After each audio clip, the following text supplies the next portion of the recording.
everyone, my name is Sarah, and this video discusses SDG number 9, Industries, Innovation, and Infrastructure. This goal aims to build resilient infrastructure, promote sustainable industrialization, and foster innovation. There are many benefits surrounding inclusive and sustainable industrialization, including introducing and promoting new technologies, facilitating international trade, and enabling the efficient use of resources. According to the United Nations, SDG 9 can help economically and sustainably. Examples include increased resource and energy efficiency. Globally, investing in research and development increased from 1.5% in 2000 to 1.7% in 2017. In some ways, infrastructure is like the backbone of a country, since it can help generate jobs, boost economic growth, and improve lives that are living in poverty. Developing countries have so much potential for industrialization, such as food and beverages, textiles, productivity, and employment. Amazingly, developing countries invested $152 billion in renewable energy, such as solar and wind power, in 2019. This was actually more than developed countries who committed $130 billion in the same year.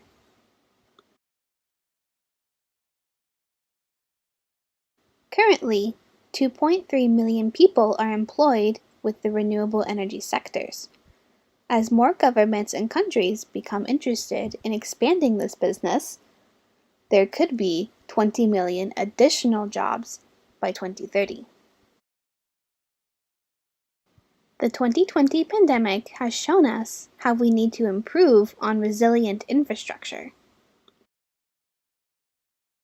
But to make buildings resilient to natural disasters and climate change, an additional $434 billion of investments per year need to be made in Asian and Pacific areas.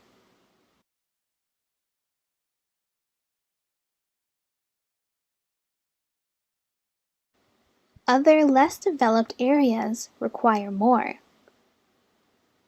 In Latin American and Caribbean countries, 6.2% of their total GDP, or gross domestic product, would need to be invested on infrastructures, while many African countries need to invest 5.9% of their total GDP. Communication is important. Businesses and services can communicate with the public about goods and services, education, healthcare, and staying in touch with the world. By 2019, 2G online networks could reach 96.5% of the world, but 16% of the global population does not have the ability to access it. That means only 1 in 5 people in developing countries can use the internet.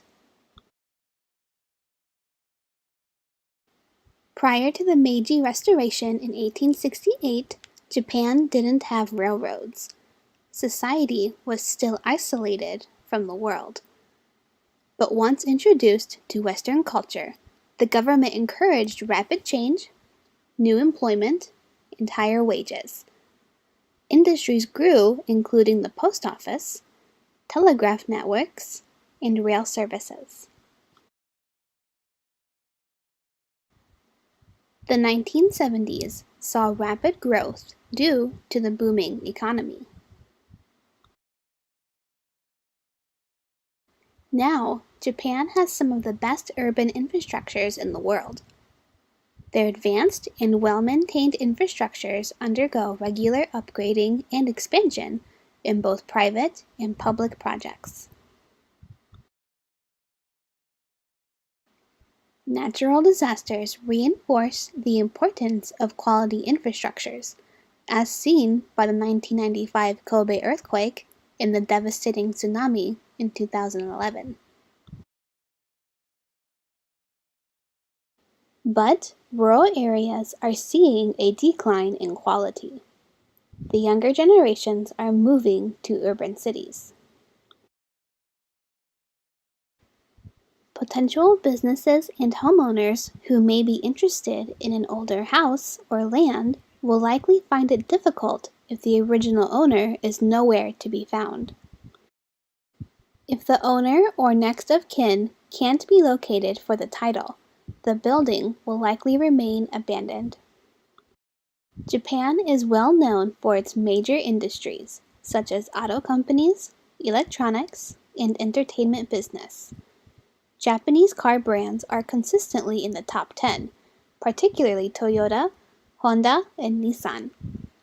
Their electronics are known for quality and durability, such as TVs, cameras, and electronic parts.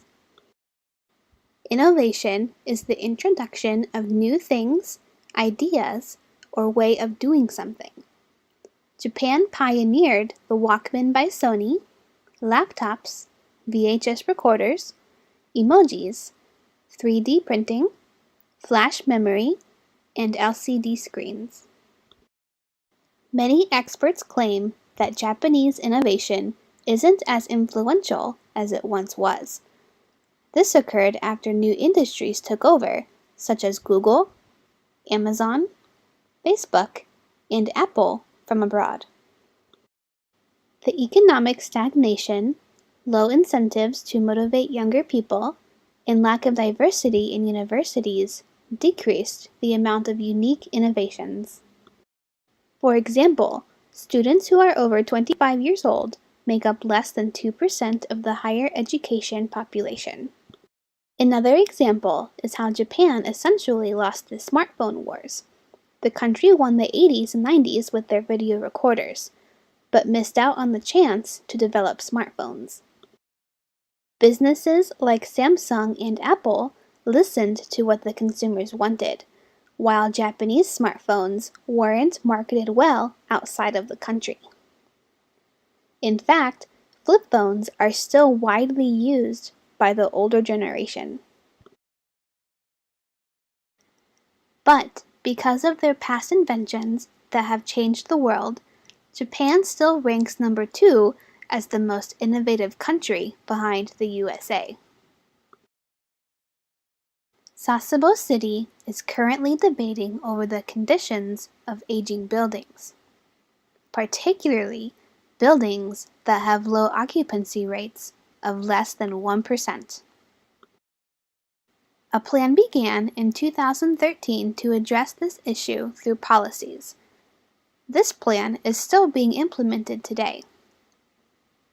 In a 2019 survey of 1,381 citizens, 59% said they are aware of the aging infrastructure problem.